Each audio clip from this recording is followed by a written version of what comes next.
So this is number one of spiritual grief series. I really wanted to start this up very much now while things are very fresh. I am going through grief very prominently in my life at the moment. I've just lost my dad. Interestingly, I wanted to air this on Mother's Day because I'm aware that most people will lose their parents. And some could say, if you're lucky, that the natural order of life was happening that way. So yeah, many people would have lost their mum or will do. I will do at some point. And I've just recently experienced losing my dad, my first parent.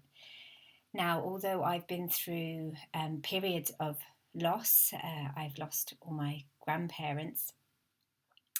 It felt really important to talk about grief now and in a different context. And I think mainly because I've been teaching a lot of healing work, a lot of spiritual stuff all the way through while losing my dad. So it felt like I really needed to speak about all this and bring my own beliefs and hopefully help other people navigate what it is to lose someone. And I maybe should put lose someone in brackets because they're never really lost at all. And that's the most important thing I've found from being a spiritual person and navigating grief.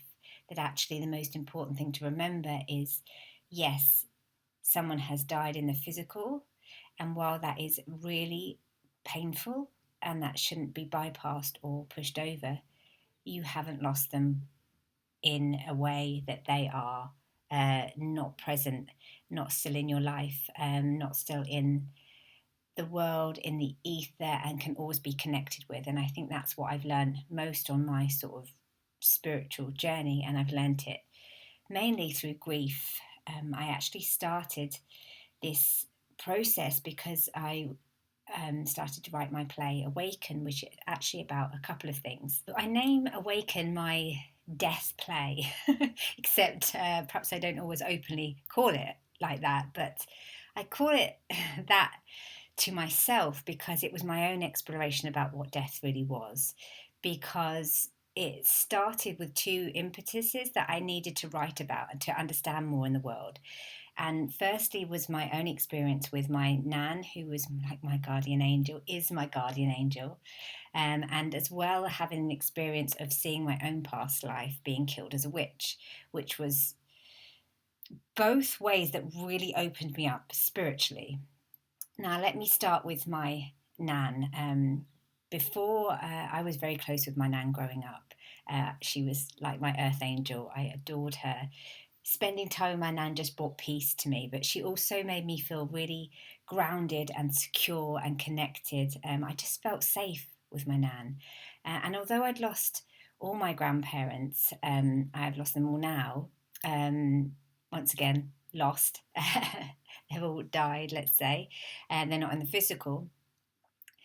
She was with me longer, and I had a very strong bond with my nan. I just remember drinking tea, eating broken biscuits, watching Only Fools and Horses, and just very salt of the earth, working class woman. And yeah, I adored her. So when my nan died, it was a big shock to the system. I was going through a really tough time in my life. There was a lot of things going wrong, and suddenly a lot of change happened, and I really had to look at a lot of things, and I went into crisis mode, and I had an emotional breakdown inevitably after this period. Now, before my nan had died, I was very borderline spiritual. And what I mean by that is I was very tapped in. As a kid and a teenager, I could sense spirits, I'd have premonitions. I knew my intuition was really strong and my sensitivity. I could feel, sense things in the room, feel energies shift, navigate people's moods and what was really going on beyond the surface. I was very creative, very sort of pure source. What I call is an angelic kid. I just had a different sort of frequency or bandwidth that I was operating on to other people, or so it felt. So it felt quite isolating, and like I didn't really fit in or have anywhere to nurture that. So it was very much a side of myself that I pushed away. But there were friends and there were some people that understood it and encouraged it in me. But it wasn't, it made me weird, and I wanted to be cool. It was easier to be popular and not be completely myself. So I will say that when my granddad had died and I was still visiting my nan, I could feel him in the room. I could feel his essence sitting in the chair where he used to sit, where he used to sit. So I was still connecting in with these energies. So when my nan died, I felt a level of bereft and grief and heaviness and anger at the world because I couldn't feel my nan at all around me. There was quite a few years and I was raging at the world, and it made me question my all of my beliefs, all of my sensitivities, and I just ended up numbing myself completely because I was like, if this is true and I am spiritual and I didn't understand it all as energy as I do now because I hadn't trained in any of it. It was just the natural way of being. But I questioned everything because I was like, my nan doesn't exist. I cannot feel her anywhere. And so I lived quite a few years with that grief, that sadness in my body, in my life, and eventually pushed myself into having a bit of a breakdown. And I got so low that I thought the only way is up. Something's got to change. And that's when I finally started to tap into my own soul, my own spirit, and follow the path of becoming an actress. And so I changed my whole life around and did it all, changed my career, which I've been in a long time, and made the steps into doing the thing that my soul was calling me to do. But I didn't know my soul wanted me to be like spiritual, like a spiritual actress. My soul was like, you ain't doing the normal path. But I was very much in resistance at first and going through a lot of change and opening up and feeling a lot of energies again. And just as I was on this path, and I was in the rehearsal room of an acting studio, and I saw the spirit of my nan, and it'd been, I think 5 or 6 years since she'd passed over, and she came into the corner of the room, and her light was so beautiful. She was enshrouded in this bright, beautiful light. She was standing there, and I saw her in the corner, and I actually saw my cousin flip in as well, who died very suddenly in a similar period. And he was there looking amazing, and they both sort of came in, and then my nan kind of came forward, and I felt a hand on my back, and she said to me, "Don't be so afraid." And I was terrified at the time. I was terrified to doing this big thing that I was so scared of. And then it was just, I was in awe, and then she disappeared. And then I tried to go back to normal life after seeing the spirit of my nan for the first time. Now I was full of so much joy and happiness because I was like, my nan's still here, my nan exists. All is well in the world. Once you've got past the idea that death is the end, it's like, I need to tell everybody this. And I wanted to, but then that was the part that made me weird and different growing up. And some of you might know, if you start to speak about spiritual stuff to people that aren't ready to receive it, you get walls and barriers and, yeah, I don't think so, or, oh, that was you having a crazy moment. But to me, I'd seen it, my life had changed, and I did kind of keep it to myself for a while, but then it didn't really happen that way because I couldn't keep it to myself, because a lot more things started to happen. I'd be channeling, I'd be singing, I'd be sensing spirits like I used to, and my whole world was opening up a lot more. So I ended up writing Awaken, my first play, which was about being spiritual and being persecuted for having spiritual gifts, which is a huge witch problem, I think. I think, me personally, I believe many witches and healers were persecuted throughout the ages for having these gifts of being able to see and sense spirits and work with them, and having no cap to this extra fifth dimensional realm. So, which means just the realm of sort of soul and spirit, and not having we're just here in the physical and that's all that exists. So so I wanted to tell the world about this experience. So I put it into my play and about witch persecution, and very much have been speaking about it since to share it. And so why I want to bring this in so much so now is because I'm going through loss and grief again. It's very recent. My father only passed last month, and I knew that it might be too early to speak about this, but what my dad, who I'm connecting with in spirit, came through and was like, please do. Because my dad didn't have these spiritual beliefs like I did then. I was the one that was trying to like show him a few things as he was going through his illness. And I knew that my heart is still very much breaking about this loss. But I thought, don't put yourself together as the perfect picture, as the person that's solved all the answers, who healed all the wounds, because the most important thing I want to bring forward is to not spiritually bypass the loss. And by spiritually bypass, I mean, if you are spiritual or you're starting on that journey, it's often easy to float away in the realm of spirit and tap into the pure source. And even part of you might not even want to be on this harsh earth where everything is so painful and difficult. And sometimes there can be the need to just tap into the spaces you can go in, or where I go in past life regressions, energy work, tapping into spirit is so much lighter and an easier frequency to be in this realm of spirit, to be where my dad is now, rather than on this dense earth. And that is a tendency to want to, to just bypass and go be into spirit. And actually, I want to acknowledge and talk about spiritual grief now because it still hurts. It will hurt. And I'm not trying to push away that hurt by being spiritual.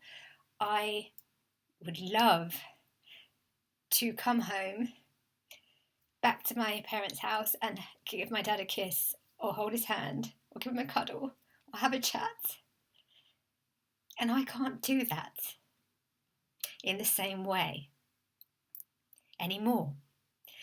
And that grief is fresh and raw, and I want to bring that to the table.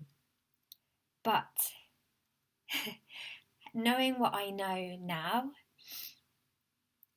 I wouldn't want to go back to the old ways of being and going, but there is a different way, to hold hands with all that dense, painful grief and acknowledge it, because we don't want that stuck in our body. And I'm going to go on to a little bit of energy work as well to help process that in the physical being and feel it and not ignore it, and the security and the safety that goes when you lose a parent, because they are your rock, your grounding. I'm reminded my dad's name was Peter, and that means rock. So it's like having the rock pulled away, the thing that you stood on and grounded you and made you secure. But I think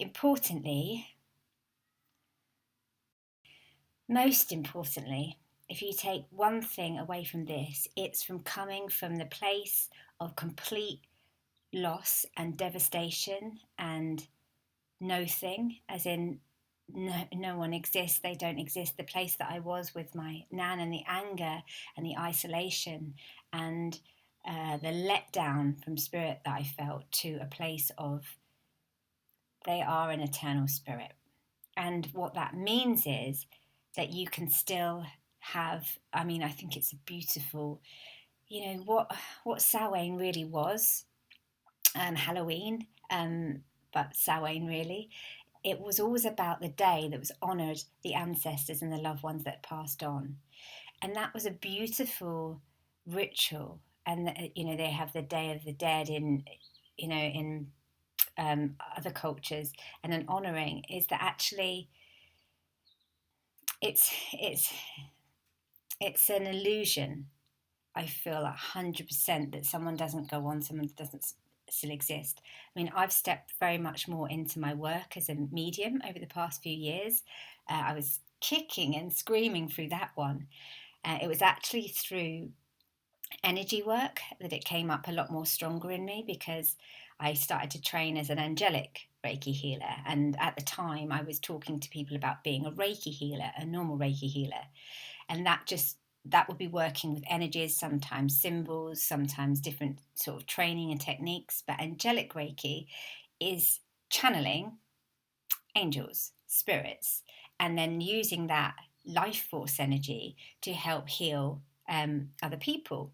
So I was like, okay, this is my training, but I'll just help heal other people. And it was very accessible to people because they could feel energies moving, they could feel pain releasing out of their body. And all of this was going on. But I wasn't speaking about the angel in the room that I was working with. And what happened was a lot of my clients that I was start to deal with, because I used to have a company called Dark to Light Reiki at the time, was they would come in and maybe they'd start to mention somebody that they'd a loved one that wasn't there anymore, but that they were missing, or somehow it would often happen that someone else would come into the room and it would be them talking about them that brought them in. And then I'd feel their presence come in and they'd be basically calling them in. So I would start to relay some advice to them about what their loved one had said, or like something they might be going through. And they'd be like, oh, how did you know that? And then I'd gently be bringing in this presence that was in the room. And some people were really open to receive that, and others weren't. That it was more like, oh, okay, because they were already going, well, I'm already in a energy healing, so I've opened up enough, haven't I?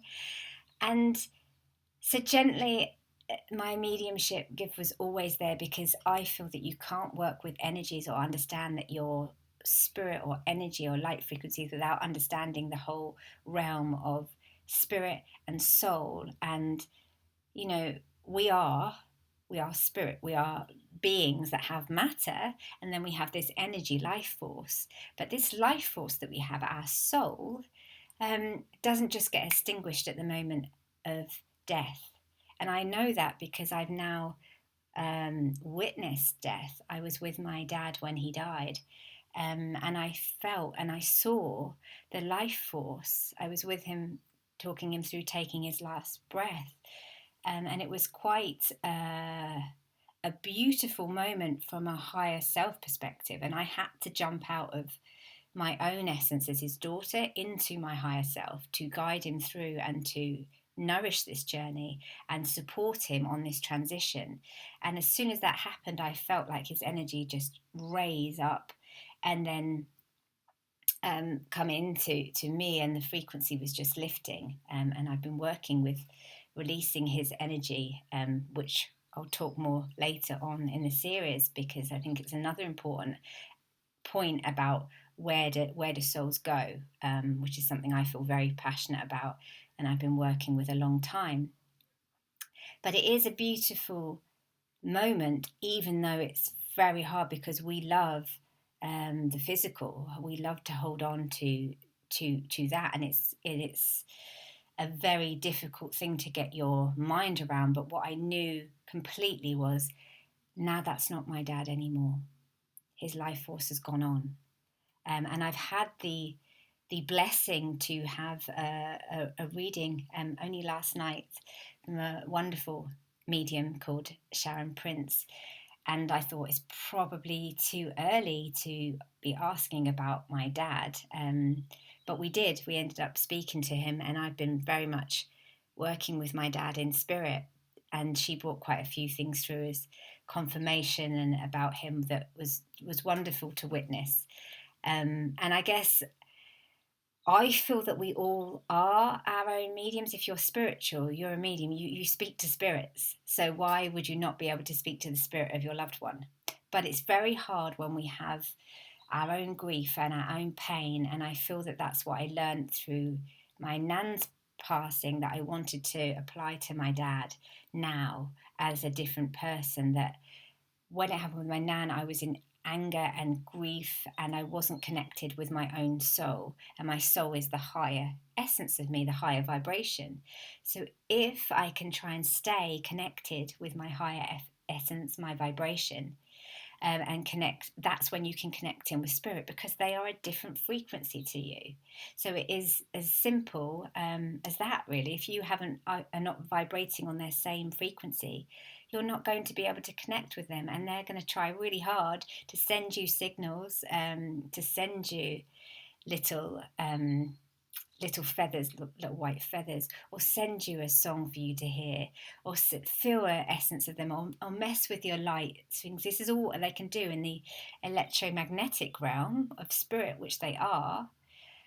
But on your part, it's like a relationship. Like, what are you doing to open up to receiving them if you want connection with them? And I feel that was the true honouring of Samhain, that we go, okay, at least we'll set a day aside to commune with our loved ones in spirit.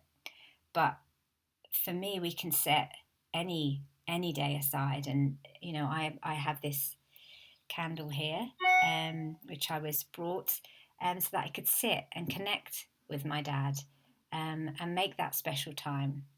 Now, when you're in the early stages of grief, to be honest, they're there 24/7, they're constantly there on your mind. But what I'm encouraging to do is to find space to feel into them in a different way, in a higher vibrational way, so that you can feel really connected with them. So what I'm going to do now is I'm going to guide you through a meditation, a healing, and just help you connect back in to what it would be like to feel into that frequency. And if you are going through grief at this time, then for you to feel into where that pain sits in your body and help you to release that. So I'm just going to go into a little guided now, and then we'll come back out the other side.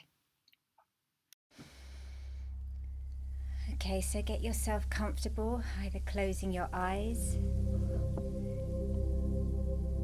or gently staring into the candlelight, if you've lit a candle,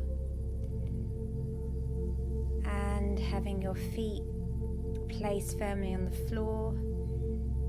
If you're laying down, just lift your knees up and plant your feet, or if you're sitting in a chair, ensure that you've raised your spine, rolled your shoulders back and lifted your head so you can have pure energy running up and down the spine.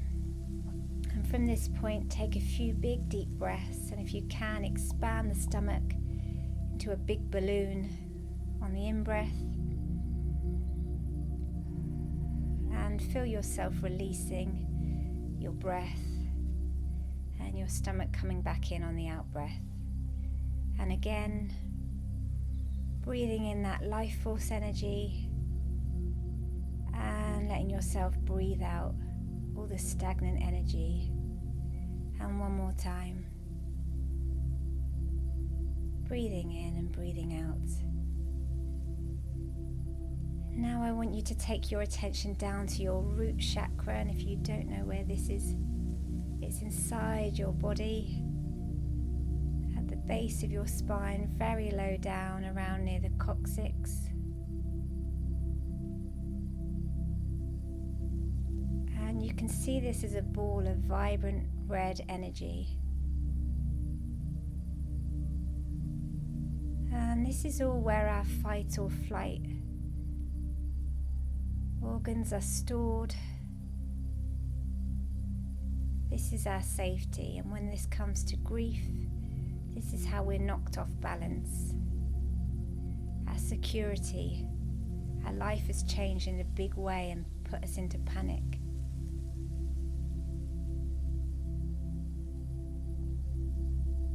We don't feel safe anymore. We've gone through a big change.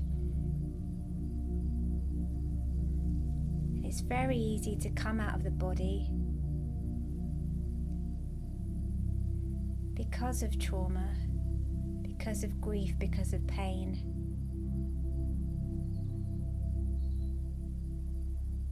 And sometimes our body calls us to eat more, just to bring us back into the body. And we can often comfort eat. Or we could go the other way and not feel like nourishing our body with the things that it needs. So just feeling deep into your root, your base, the bottom of your spine.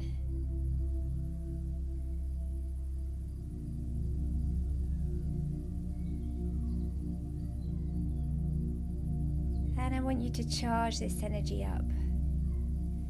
See this energy vortex spinning out, a vibrant red.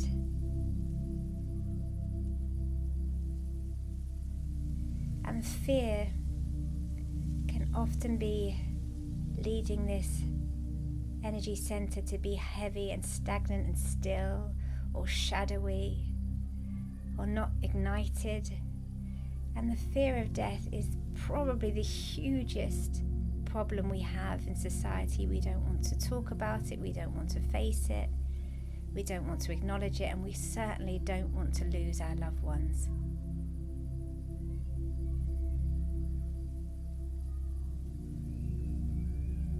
And what I'm encouraging you to do is just ask, what if you haven't lost anything at all? What if we don't hold on to this physical body?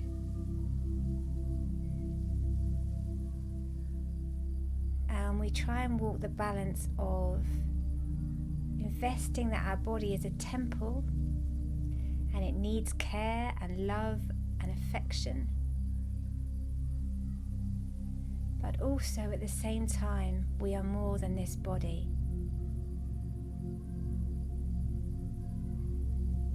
And feeling into being more than that body, what else can you sense? And while we're feeling into that more, I'm going to hold space for an energy healing to take place.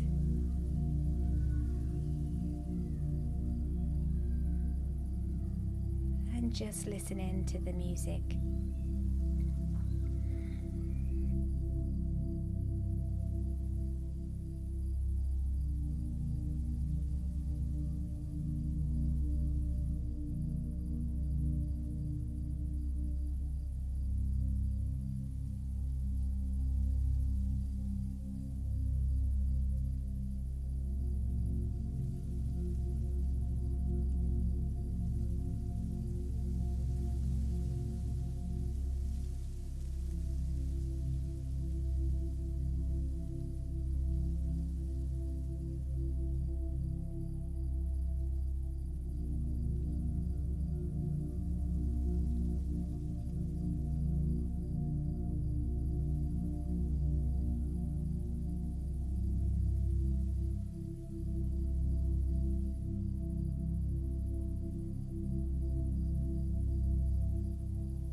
have felt energy shifting in your body, your lower back, lower stomach, your organs. You may have felt rumblings. You may have felt how heavy your body is or how much it needed that nourishment. You may have felt things get brighter, the colour red. Or you may have felt just how tired you are. And your body is whispering to you all the time, asking you to be more connected. And with your own body awareness, we're now going to take your attention down and out through your feet and get you grounded and connected to Mama Earth. And imagine your feet are resting in a space of nature, a beautiful spot of nature. Maybe it's somewhere you've been, or maybe it's somewhere you want to go, or maybe it's somewhere in the magical realm where everything is more vibrant and beautiful. And plant your feet, feel that you have your Earth Star chakra underneath your feet. So feel that energy coming up into your feet and out into the ground. And you might feel tingling or pulsing.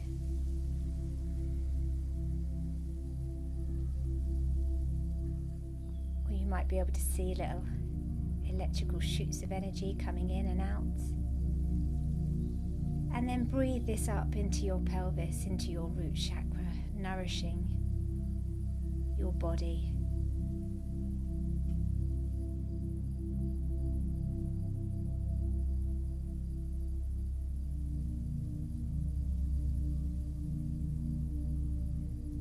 And in a much more calmer, centered, embodied awareness, can you connect in with a loved one in spirit from this space?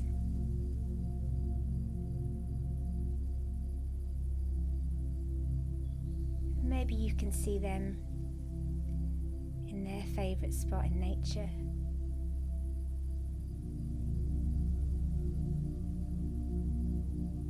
Perhaps they're waving to you. Perhaps they're doing something they always love to do. Perhaps they're showing you the richness of this earth and what you could do to ground and connect with them more.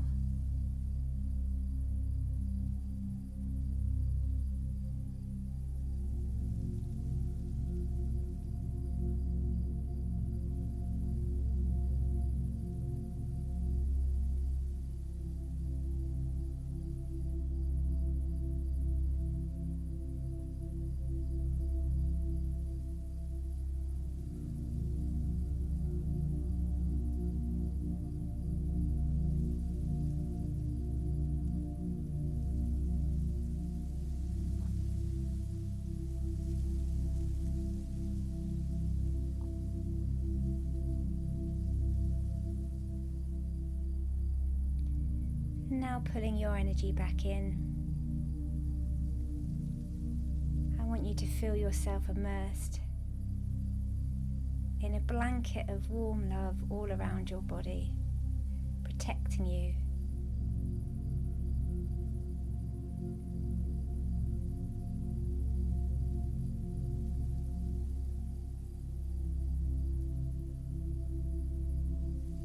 And releasing any further pain that's ready to be released,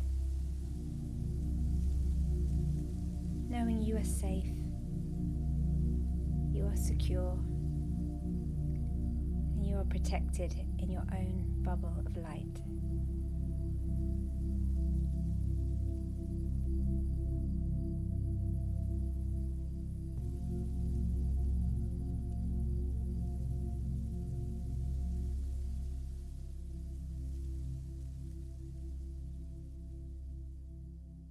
So hopefully you feel a little bit more grounded, a little bit safer, a bit more inside the body, and a little bit more connected. Now, I know it can be quite difficult if you don't have a spiritual practice connecting in with your own family. It can be difficult even if you are a medium, like myself in the way that I work. Even if you are, because it's your family and your loss, it is sometimes a lot harder for you to tap in. So I would always recommend going to see someone if you feel that you want to connect in when the time's right. My work is very much about connecting people with their souls and spirits and who wants to step in. But I also feel that it's very, very important that you're always connected in with your own soul more than anybody else's, and then use the nourishment that you have all around you. Just because I believe that we can also be thrown off or lose our sense of self if we're needing affirmation all from the outside. It's a little bit like self-care 101, and when we're on this earth, it's like, don't put everybody's needs in front of yourself. And then the tendency is with a loss of wanting to reconnect with them, and it's like, well, make sure that you're reconnected with you and connecting in with them at the same time, because otherwise that's how imbalances can occur, because at the end of the day, we've got to navigate this world being independent and connected all at the same time, which is quite a minefield when it comes to spirituality, because a lot of teachings out there are like, let's connect in with our guidance team, but you need to have your own source connected really well as well, because otherwise you can get guidance that can send you off track, and what I call imposter spirits and trickster spirits and demonic spirits. It's a minefield. But what I will say is that I found personally great help through mediums. All the mediums that I've seen have given me hope when I didn't have hope. They've given me messages of love when I didn't feel connected with my loved ones, and gave me direction in my life when I was losing my way. So I have such a celebration of mediumship and its craft, and I honour it, and I feel very blessed that this is a gift that I've been passed down through my own heritage. And I say that because my great-grandfather is called Cecil Husk, and he was a very well-known medium, and someone, when I first came across him, felt really intimidated by using my own gifts when I had this really famous medium in my family. I also have healers and clairvoyants in my family. No surprises there then. But I often want to speak out for mediumship and the value that it does, while acknowledging that there may be fraudulent mediums out there. It's not something I've come across myself, so I don't really have the need to speak into that, but I do need to speak into the fact that my great-grandfather Cecil is named as a fraudulent medium on Wikipedia. And because I'm someone that tries to look at the other side of things and why so many spiritual people have been persecuted throughout the ages, I believe it's because when you're bringing forth something that either people aren't ready or people are trying to suppress in some way, it's easy to taint something with fraudulent. Whereas for me, I've done a lot of reading about Cecil Husk, and he did some beautiful, beautiful work, and helped many, many people through a period of war when a lot of people were struggling with loss and bereavement and grief. And I think that's the thing we need to acknowledge, is that it's mediums that can really help with this. I know that Helen Duncan, the last witch that was tried under the Witchcraft Act, was a medium herself, and she was working very much at a time when she was trying to bring help to the bereaved. And I think that's what it all comes back down to, that mediumship is a gift to be used to help people to understand that eternal life exists. So it's an amazing tool to go to in grief, when you need it, but one that I encourage and assure people that they can also work with themselves. So I will be helping guide that along this series so that we can come connected with the loved ones that we've lost, not really lost, but gained a new relationship with. And so I want to pick a card. So this card is funny, not funny, but it's funny because this card's come up 3 times and I've been shuffling the deck, and the card keeps coming up. It's come up in my reading with someone else. It's come up in my reading for me as I was working through my play. I'm actually currently going through a final edit of Awaken at the moment, and I often read my acts with cards to see if I'm going in the right direction, if anything new needs to come along or come into it. And this card has come up again, and I feel that the message quite strongly is an overflowing cup.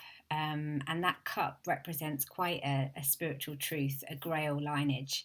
And that quite simply means that there's so much more than what meets the eye. And when we go through the grief process of thinking about loss and pain and devastation, that there might be a possibility of looking at on the other side, that your loved one is released from their pain and whatever they went through, and that they're released to do their soul mission, which might be in spirit at the moment, and connecting you from that side. And it might well be that they're up leveling your process as well. I mean, I know for me, that's why I started this new channel of 5D theatre, because my dad is a spirit guide for me now. So he's working with me through this business, and he's able to connect with me in a whole new realm and in a whole new way. And I encourage and embrace that he is now working through my business, but he was also very much a part of my plays. There was a lot of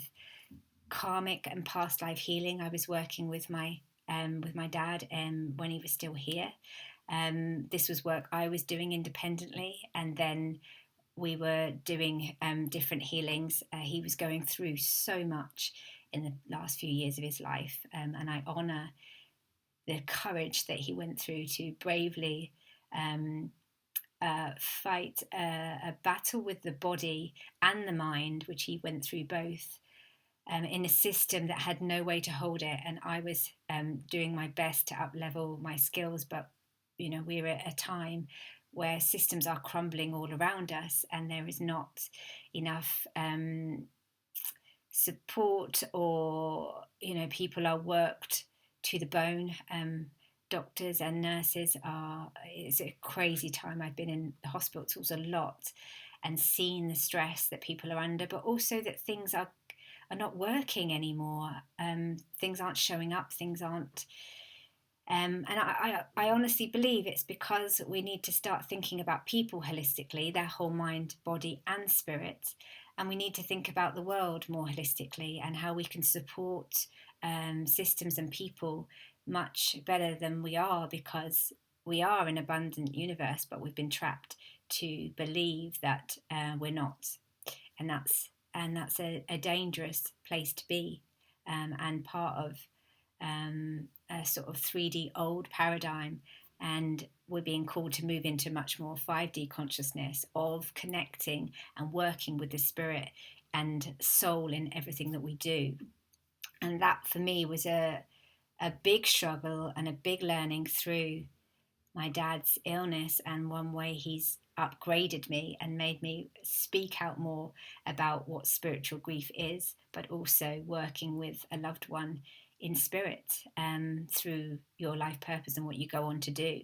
And I believe that is the 5D reality coming into play. So, Dad, I thank you and I honour you, because you are teaching me how my cup floweth over at this time.